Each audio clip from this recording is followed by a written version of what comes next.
Hi, it's Nikki Parker, and I'm doing a softball foot treatment that I would normally do with my seniors at the Senior Center in Costa Mesa. I usually don't have them do a standing assessment. Not all of them are able to stand up. So we do some interesting things. If they have their socks off, we look at the color of the skin of their feet. I have them wiggle their toes and notice how many are not wiggling. I also have them lift their heels up and down and notice how their calves are feeling and if they feel any tension in their low back. Okay? For those of that can do the standing assessment, we would do the standing assessment as well. The seated people could also do a leg extension here, just noticing what the knee does when it moves, tension, clicking, popping, snapping. We have some funny sounds in our senior class. I only use the big softball on a regular basis. I usually have them sitting in chairs. I'm on a stool today because I'm vertically challenged and this height works for me. So I'm going to take the ball and we're going to start. Charts are out usually for them, and we start with the number one spot right there in the center of your foot with our large softball. I'm gently going to compress. For some, just resting their foot there is plenty. From there, I'm going to actually do a little wiggle, and I'm going to support my back with my hands on my knees.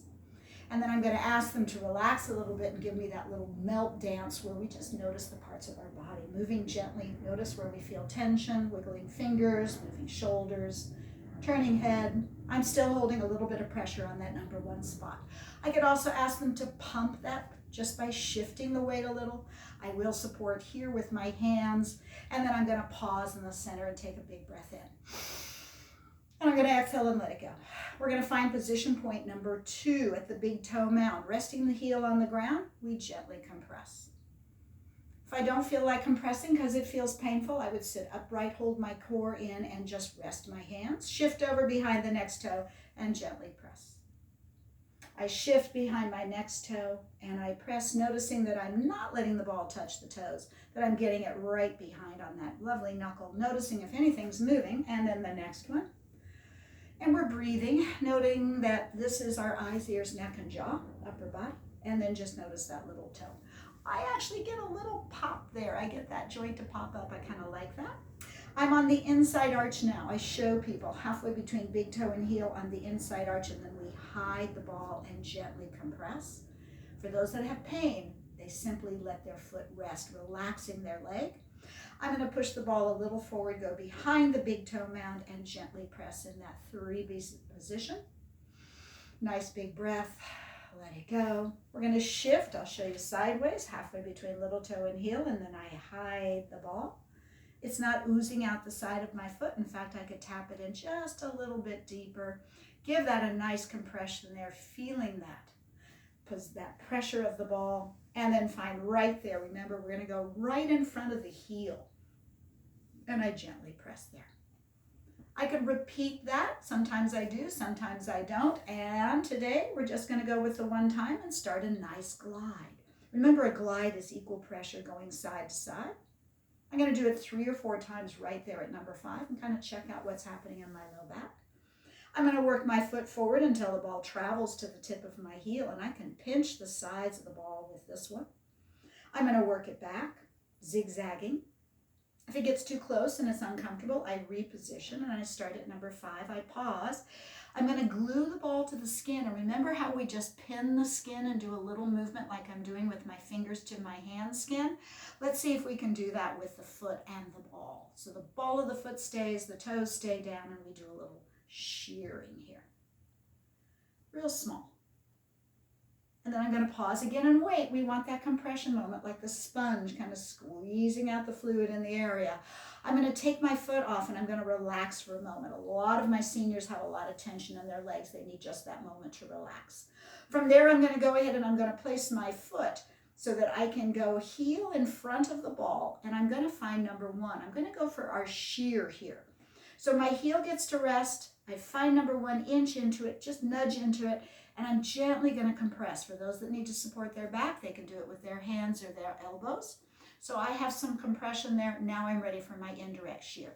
And with my seniors, I have them play a game with me. We grip our fingers and our toes. We stretch our fingers and our toes. And we wiggle everything because it's a party. And again, a grip, a stretch, and a wiggle. Are there some lazy toes in there? Yeah, and a grip and a stretch and a wiggle. And then I'm going to relax. Take a nice breath in, a little pressure on the ball. Exhale, let it go. I feel kind of tingly in my leg. I'm going to go for my rinse, and I'm going to start with my heel on the ground at the big toe mound. And I'm gently going to compress the toes as I drag my foot across. The ball oozes out. I lift up, and I pull and I drag. I'm going to do it 3 times and pull and drag. Now, I could also stretch my toes and grip my toes as I do it, but let's do that when we put the ball to the other side of the big toe mound. We're at that 3B position, and let's grip as we pull across. Let's stretch as we take it out. Pull, stretch, and again pull. So this is consistent pressure going one direction. When I get to the outside, I lighten up the pressure, and I can do one more, 3 to 4. All right, then I'm going to reposition that ball closer to me, and I'm going to rinse from toe to heel. I like it to go up the back of my heel for my bone spur, and I soft, consistent, and press. I guide everyone to keep the ball close enough to them that they're not going to lose that ball or slip off their chair. And I press and I rinse. The ball kind of wiggles right on your foot, so you can go ahead and you can do a few extra. I always say I have the shortest foot in town. I can do 10 of these, and everyone else is doing 8. And it's those people with the size 11 feet. Yeah, we just wait. All right, so I've done a lovely there, a lovely rinse. Feel that fluid exchange. I'm going to go for my friction. So we're going to do that little lymph treatment where we tickle our toes, our arch, all the way through. Color it all in blue like you're a kid with a crayon. They used to use crayons. I think they still do. My leg will get tired. That's when I need to stop. So let's stop now. Let the ball drift to the side. And let's place both feet back down on the floor. Okay, so didn't want to stay put. Do you see the color difference in both of my feet? Do you notice that the side that I've melted is now lighter and the side that has just been sitting here is a little darker? It's a huge impact for my seniors. That's fluid moving, right? Okay, I could lift my toes and wiggle. Maybe it's a little bit easier. Maybe not. Maybe that one toe is still kind of lazy. Let your feet rest, lift your heels up and down. Notice if that calf feels more relaxed or your low back feels less tension. And then I would pause and take a big breath in. Exhale. I would have a sip of water now. In fact, let me grab mine. So I do encourage that with my seniors as well, and I do it all the time. And let's go and see if we can get the other foot done as well. So you could have done more of the assessments. Here's where I'm at. We're finding number 1.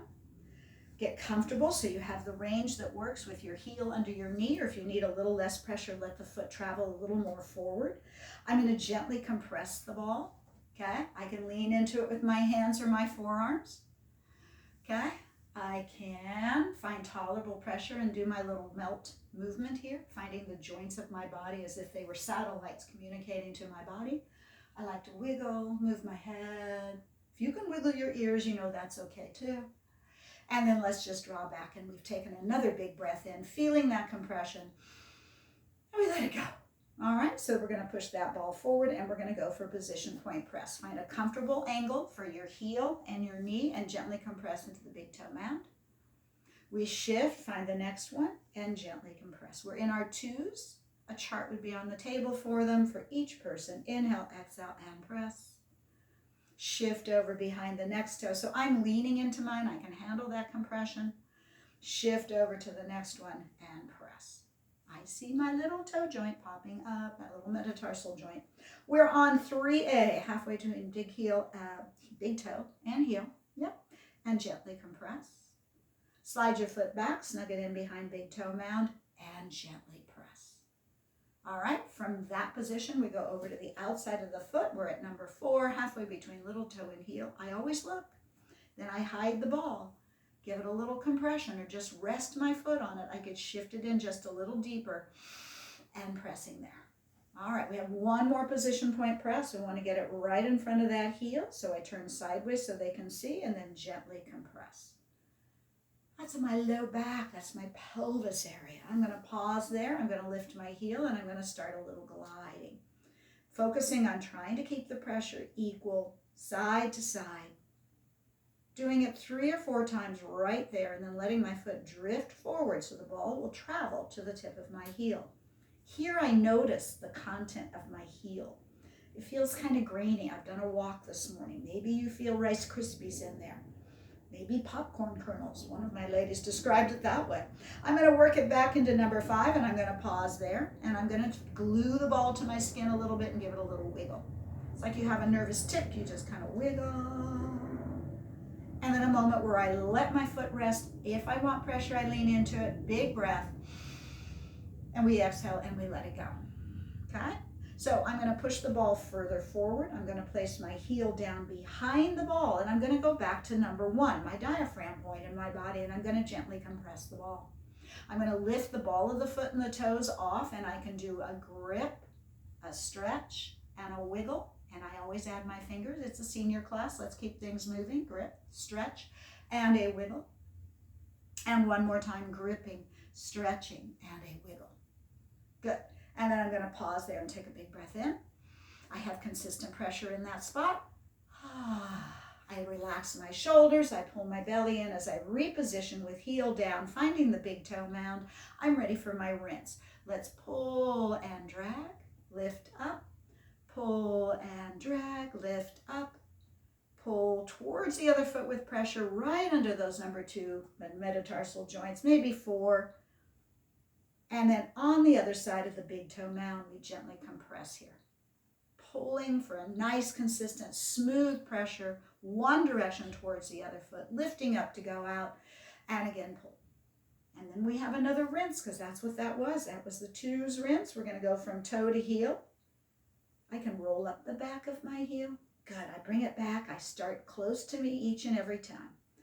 Once again, it's soft, consistent pressure. Notice the ball kind of wiggles on your foot.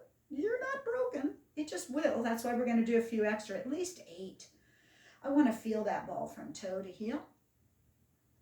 I can put as much pressure, as little as I want. And then I'm going to go ahead and bring that ball underneath, and I'm going to go for that little light frictioning. Tickle, tickle, tickle away. Color in your toes a little. Do different patterns, random, whatever your body can support here.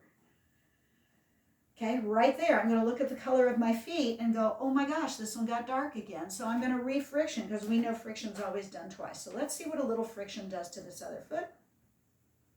Tickle, color it in, go around the edges, enjoy. And then once more on that second foot. We're frictioning. We're helping that lymph system pull out toxins and impurities. Okay, then I'm going to push the ball off to the side, and I'm going to line my feet up like I did when I started. I'm going to take a breath in. And indeed, I evened up the color a little bit. Okay, I'm going to support myself and wiggle my toes, going, oh, that lazy toe isn't so lazy anymore. I'm going to let my toes rest. I'm going to lift my heels up and down and notice if it's easier or my calves feel better. Less tension. And then I'm just going to pause, sitting upright, and take a big breath in. Maybe I got that breath to work a little more efficiently. And now maybe when I go to stand up, my feet have a better signaling up to my brain, so I feel more balanced in my body, and I've gotten a good start to my day. Thanks for joining me with a seated softball treatment. Bye.